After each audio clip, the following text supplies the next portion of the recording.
ایک بیٹا اپنے بوڑھے والد کو یتیم خانے میں چھوڑ کر واپسی لوٹ رہا تھا۔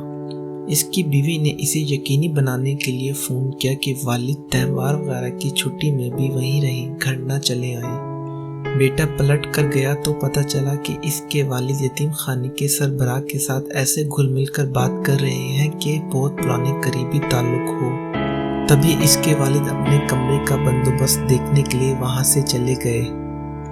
اس نے اپنے تجسس کو ٹھنڈا کرنے کے لیے یتیم خانے کے سربراہ سے پوچھ ہی لیا کہ آپ میرے والد کو کب سے جانتے ہیں؟ انہوں نے مسکراتے ہوئے جواب دیا، گزشتہ 30 سال سے، جب وہ ہمارے پاس ایک یتیم بچے کو گود لینے آئے تھے۔